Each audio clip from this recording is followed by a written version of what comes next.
Clementine huffed as she looked down at her arms. She was forced to remove the demi-jacket and the sleeves of her dress were pulled up. She resisted the urge to cry as blood dripped down her arms. Carver had been cutting her with his knife, and as he put it, his pain as the best teacher. He was using the pain to teach her to be more like him. Anytime she gave him the answer that he didn't like, he would cut her with the knife. In front of her was someone her age. It was a boy who seemed terrified. Carver already beaten him quite a bit. Carver paced around the office as he looked to Clementine with an angry look on his face. Clementine, you're making this harder as it seems. We need more information from this boy. Being nice isn't going to cut it. The tools I have provided, this is your last chance.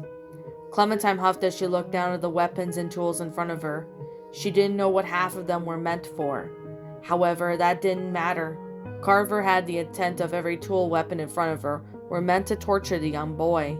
Clementine, I don't need you to bleed it out and die. It's time for you to give me a return or in my investment. I went through a lot to get you back, and I hate for it to come to nothing. I'm not going to hurt anyone, Clementine said as she fought through the tears. Carver sighed as he proceeded to grab the knife from his desk, and he was going to cut her again, and she knew it. She started to cry to herself. I don't know what you want me to tell you, the boy said. I told you everything. I got separated from my mom and dad, and that's when your people found me. Silence, Carver said. He took the girl's arm and was about to slash a new wound when he heard a new voice. What the fuck are you doing? The new voice exclaimed. Clementine recognized the voice, desperate and limited to interacting with him. It was Vince. Carver released Clementine's arm as she was relieved that he didn't cut her, but her relief was masked by the pain of the previous cuts. I do believe that my door was closed, Carver said, as he walked over to Vince. Clementine looked over and watched the two men. I didn't want any interruptions. Bill, this is going too far. First you kill that man out in the yard, and now you're cutting up Clementine? What is this? Vince said with a horrified look on his face. This is necessary if this community is going to continue. It still needs a strong leader, Carver said. There can't be any room for weakness. Bill, please. Clementine doesn't want to do this. You're hurting her. For her sake. Please, just stop, Vince said. There was a minute of silence between the two men. Carver released a sigh before he said, You know what, Vince? You're right. This does need to stop. Vince breathed a sigh. Good, I'm glad, Vince said, but was cut off when Carver shoved the knife into Vince's throat. The boy gasped while Clementine exclaimed, No! Carver pulled the blade out of Vince as he fell to the ground. He choked on his own blood momentarily before Carver knelt to the ground and proceeded to stab him in the neck. He looked to Clementine. It is time to stop.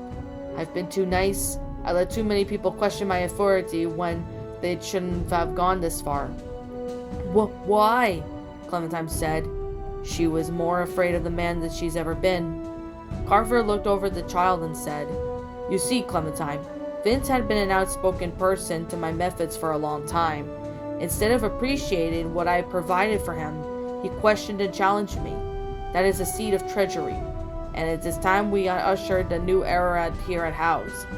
He walked over to his desk and took out some bandages. He tossed them over to Clementine. The young girl proceeded to bandage her wounds while Carver announced into the PA system, Attention all! Attendance is mandatory here at the station in 10 minutes. That is all, Carver said. The supposed center that Carver mentioned was the center of the hardware store, free of the aisles and checkout lanes. It was a prime spot for meetings and announcements that were not meant for everyone at the hardware store. The surprising thing was Carver wanted to tell everyone to be there. Clementine finished wrapping the bandages around her wound and pulled her sleeves down. Put this on, Carver said, as he tossed the demi-jacket to Clementine. Clementine did what she was told, while crying a bit from the pain. Good. Now come on. She noticed that she was carrying a bag with the same hand that clutched Vince's decapitated head. This dragged Clementine to her feet as her free hand took out of the office. While he dragged her outside, Clementine looked at Vince's body. She felt horrible of what happened to him. He always seemed like a really nice person. She was afraid the same might happen to her. Zeke and Sarah walked over to the group and joined the fellow guards and fellow prisoners. He noticed Becca giving him a glare. He did his best to ignore her. From what he could tell, she seemed to be nothing more than a troubled teen. "Sarah," they heard a voice caller Carlos said. Zeke and Sarah looked over to her father approaching them. Zeke noticed a pair of glasses in his hand. "Dad," Sarah said. "Hey, sweetie," Carlos said as he knelt down to his daughter's eye level. "Shell told me what happened. Here you go. These were your mother's glasses. I held on to them just to make sure I could never forget her." He placed the glasses on the girl. Her mother's glasses seemed really equivalent compared to Sarah's old rimmed glasses. She seemed more mature with them on. Thank you, Dad," Sarah said before she proceeded to hug the man. Carlos returned the hug. The moment of them seemed very nice, but it didn't last long. Everyone became quiet as soon as Carver appeared with Clementine by his side. Something didn't look right. For one, Clementine looked horrified, and another, Carver was carrying a bag. In fact, having this meeting was already unsettling, since Carver would have made his announcement through the PA system. For Zeke, the bag indicated that Carver was going to show them something. "I would like to take this opportunity to thank you all for your cooperation. As a community, we have come far, but there is too few who have opposed us, who stand in the way of our long-term survival. Most of you know them. The people out in the yard help with the mental tasks, but there was one more among us." Carver proceeded to dump the bag's contents on the ground. It was the head of the man that since reanimated. Zeke's eyes widened. It was Vince. There were more gasps around the room. "Vince!" a couple of men exclaimed. "No!" Bonnie exclaimed. Zeke also noticed some crying. He looked over to see Shell crying. Her hands were over her face while Becca looked horrified. She was speechless. "Oh my gosh," Carlos muttered. There were whispers and murmurs amongst everyone in the group. Carver cleared his voice. "Vince was a good man, but he posed a threat to this community. I hope you all aspire not to follow this example." His eyes were shocked as the two men had yelled out his name earlier. Bonnie, Shell, and Becca. Panic alarms were going off in Zeke's head. Something like him screamed for him to run a bit, but he couldn't. If he tried to run off, Carver would have had him killed. "Thank you for your time. Now you may go back to work." With that, Carver left with Clementine.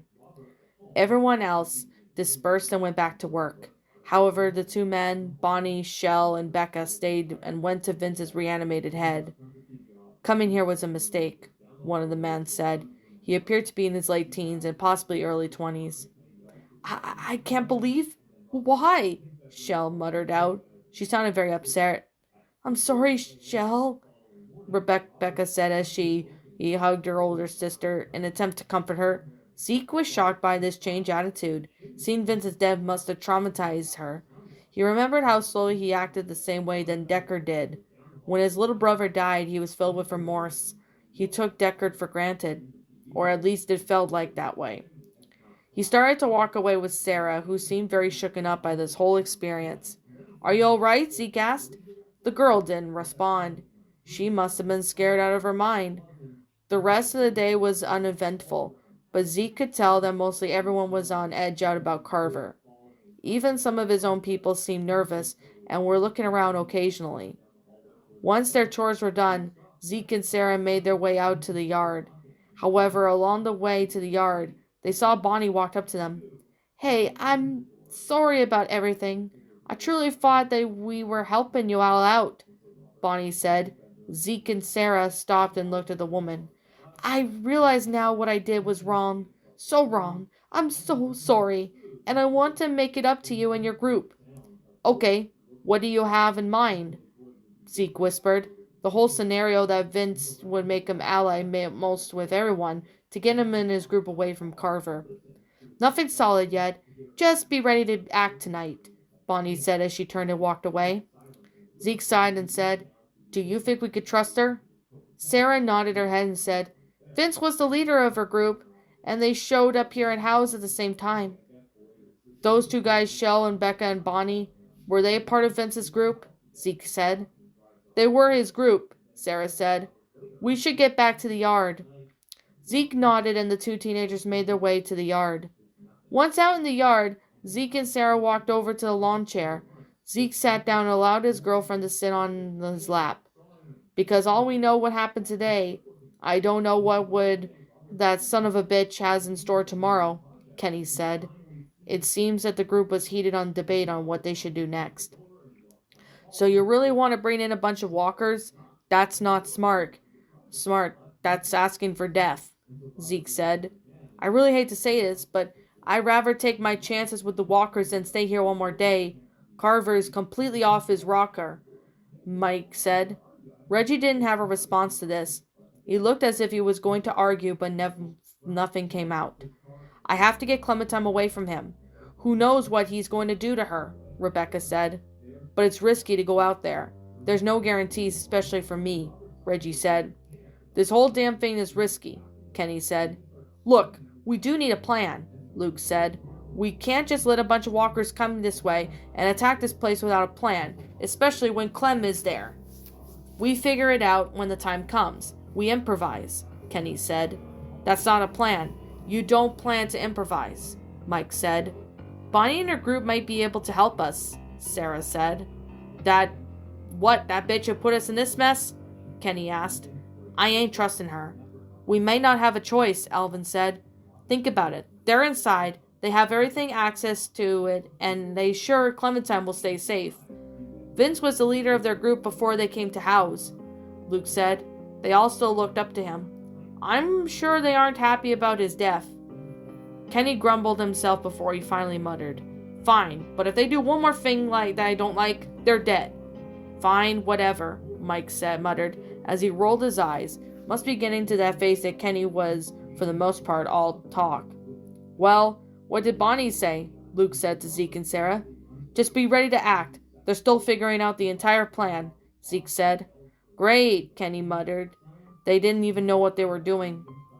They're just making sure everyone will work out for the best, Sarita said as she placed a hand on Kenny's shoulder. Don't worry. Kenny shook his head in response. Zeke looked over to see Jane approaching the group. It seemed that she was ready to move on as well. Nice glasses, Jane said, as she walked past Zeke and Sarah. Thanks, Sarah said with a smile. You're able to see all right? Zeke asked. Yeah, I guess I got lucky. My mom must have the same prescription as me, Sarah said. Well, they do look really nice on you, Zeke said. Sarah blushed and she said thanks. All the group could do was engage in small talk. They had to wait for Bonnie and her group to do something. Soon enough, there was commotion where the garage door was. Everyone stood up and watched the garage door. They hoped it was Bonnie and her group. After a few seconds, the garage door opened. The two men for earlier stood there with a duffel bag. Come on, we gotta get out of here, the stocky man said. Most of the group went over to the two men.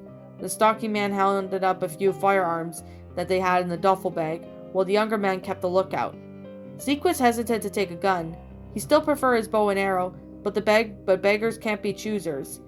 We still need to get Clem, Alvin said. We need to regroup with Bonnie, Becca, and Shell first, the stocky man said. He and the younger man led the way inside. The rest of the group followed behind them. Sarah stopped and looked over to Jane when she noticed the woman was going in a different direction. Where are you going? Sarah asked. Jane stopped and looked to the girl. Sorry, kid. I don't travel with people. Before Sarah could say another word, Jane walked away. Come on, we can't worry about her now. She'll find her own way out, Zeke said. Sarah appeared to be reluctant, but she did follow her boyfriend and her group.